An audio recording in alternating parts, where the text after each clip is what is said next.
Welcome to Lakshmi அம்மா kitchen. இன்றைக்கி என்ன ரெசிபி பார்க்க போகிறோன்னா எங்கள் பொண்ணுக்கு பிடிச்ச ஒரு ரெசிபிங்க. எப்படி பண்ணலான்னு வீடியோ பார்க்கலாம் வாங்க. இன்றைக்கி ட்ரை ஃப்ரூட் நட்ஸ் தான் செய்ய போகிறோம். அதுக்கு 200 கிராம் பேரிச்சம்பழம், 200 கிராம் சுகர், 75 கிராம் கிரேப்ஸ் எடுத்துக்கோங்க.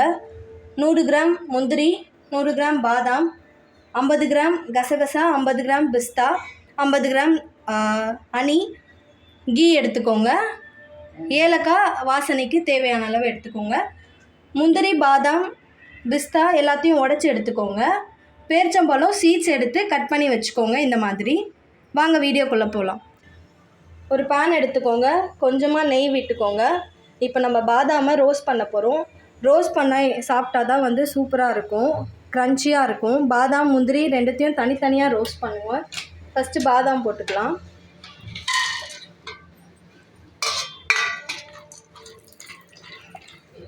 ரொம்பவும் ரோஸ்ட் பண்ணுறாதீங்க, கரெக்டாக ரோஸ்ட் பண்ணுங்கள்.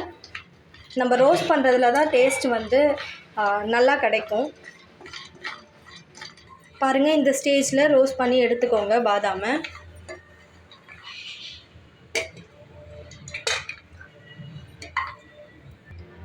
திருப்பி கொஞ்சமாக நெய் ஊற்றிக்கோங்க.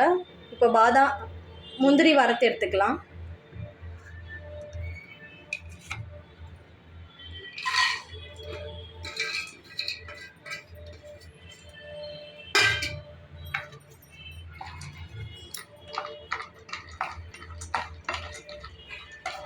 ஸ்லோ ஃப்ளேம்லேயே வச்சு ரோஸ்ட் பண்ணுங்கள்.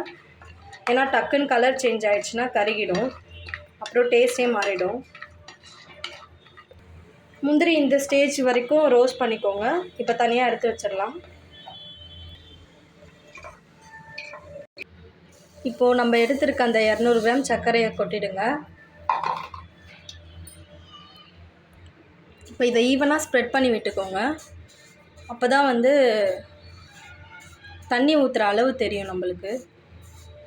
தண்ணி சர்க்கரைக்கு ஈக்குவலாக இருக்க மாதிரி தான் ஊற்றணும், கொஞ்சம் மேலே இருந்தால் போதும்.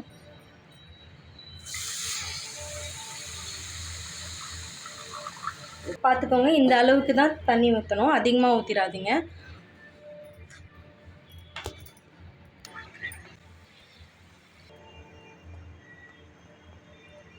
இந்த ஸ்டேஜில் இப்போ நம்ம பாகு ரெடி ஆகிடுச்சு. இதை எப்படி செக் பண்ணணுன்னா, ஒரு கம்பி பதம் வருதான்னு சொல்லி செக் பண்ணணும்.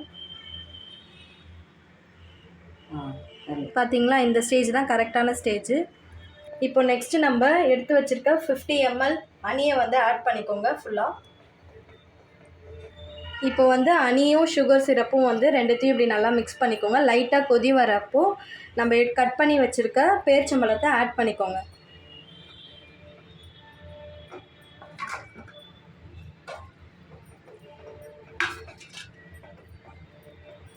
இந்த பேரிச்சம்பழம் கொஞ்சம் குக்காகி மசிகிற மாதிரி ஒரு ஸ்டேஜ் வரும், அது வரைக்கும் குக் பண்ணுங்கள். பேரிச்சம்பழத்தை நல்லா குக் பண்ணிக்கோங்க. உங்களுக்கே பார்க்குறப்ப அந்த ஸ்டேஜ் தெரியும், கொஞ்சம் அப்படியே மசிஞ்சு வர மாதிரி இருக்கும். அந்த ஸ்டேஜில் நெக்ஸ்ட்டு நம்ம வறுத்து வச்சுருக்க எல்லாத்தையும் ஆட் பண்ணிக்கலாம். இதாங்க கரெக்டான ஸ்டேஜு.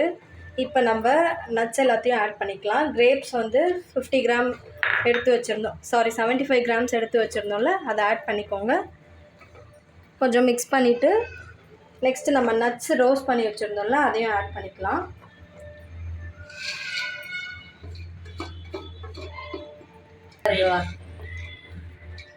நம்ம எடுத்து வச்சுருந்த எல்லா நட்ஸையும் ஆட் பண்ணிட்டோம்.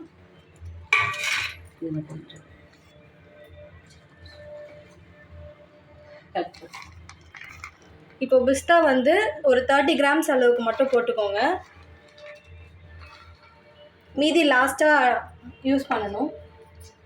கசகசாவும் 30 கிராம்ஸ் அளவுக்கு மட்டும் போட்டுக்கோங்க. மீதி கொஞ்சம் எடுத்து வச்சுக்கோங்க, லாஸ்ட்டாக யூஸ் பண்ணணும். இப்போ எல்லாத்தையும் மிக்ஸ் பண்ணிக்கோங்க, நல்லா கிண்டி விட்டுக்கோங்க. ஈக்குவலாக ஸ்ப்ரெட் பண்ணி மிக்ஸ் பண்ணிக்கோங்க. இப்போ இடித்து வச்ச ஏலக்காவை ஆட் பண்ணிக்கிறோம். 5 மினிட்ஸ் குக் பண்ணுங்கள். குக் பண்ணிட்டதுக்கப்புறம் இந்த ஏலக்காய் ஆட் பண்ணி லாஸ்ட்டாக தேவையான அளவு நெய் யூஸ் பண்ணுங்கள். நெய் நம்ம எவ்வளோ யூஸ் பண்ணுறோமோ அதுதான் வந்து ஃப்ளேவர் நல்லா கொடுக்கும்.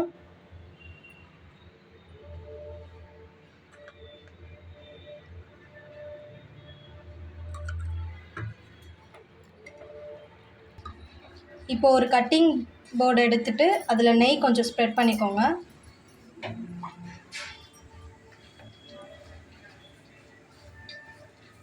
இப்போ இந்த நம்ம ரோலை வந்து செய்ய போகிறோம். அது சூடாக மட்டும்தான் செய்ய முடியும். கொஞ்சம் ஆறிட்டாலும் வந்து உங்களுக்கு அந்த பதம் வராது. அதனால் கீ வந்து எதுக்கு தடவுறோன்னா சூடு அப்போ தான் கை தாங்கும். அவ்வளோதாங்க. இந்த நட்ஸை இப்போ வந்து நம்ம ரோல் பண்ண போகிறோம்.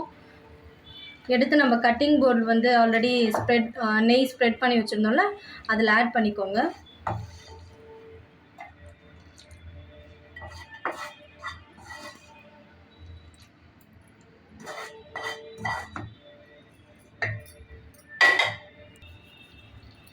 கொஞ்சமாக நெய் கையில் தடவிக்கோங்க.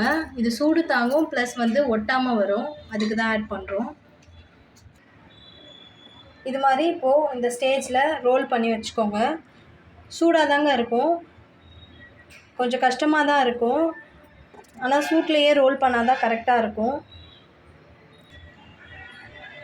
கட்டிங் போர்டு வந்து பிளாஸ்டிக்கில் இருந்தால் யூஸ் பண்ணுங்கள், இல்லை ஸ்டீலில் இருந்தால் யூஸ் பண்ணுங்கள். கட்டை இது வந்து கொஞ்சம் ஒட்டுது, ஈஸியாக வரல, அதனால் பிளேட்டில் மாற்றிட்டோம்.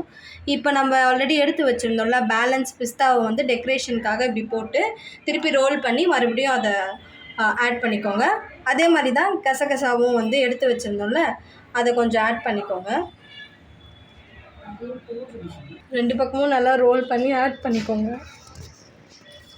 பாருங்கள், இந்த மாதிரி ஈவனாக ரோல் பண்ணி எடுத்து வச்சுக்கோங்க.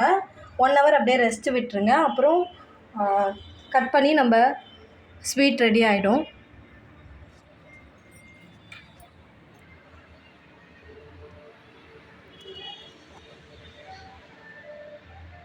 இந்த மாதிரி ரோல் பண்ணி அப்படியே 1 hour ரெஸ்ட் விட்டுங்க. 1 hour ஆகிடுச்சு. இப்போ நம்ம இதை பீசஸாக ரவுண்ட் பீசஸாக கட் பண்ணிக்கலாம்.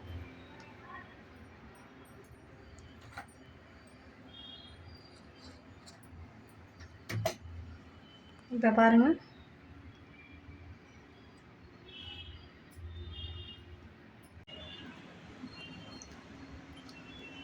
இந்த மாதிரி ரவுண்ட் பீசஸாக கட் பண்ணிக்கோங்க. அவ்வளோதாங்க, நம்மளோட ட்ரை ஃப்ரூட் நட்ஸ் வந்து ரெடி ஆகிடுச்சு சூப்பராக. இதை வந்து பெரியவங்கலேருந்து குழந்தைங்க வரையும் எல்லோரும் சாப்பிட்லாம். ஒரு 3 days வச்சு சாப்பிட்லாம். ரொம்ப ஹெல்த்திங்க.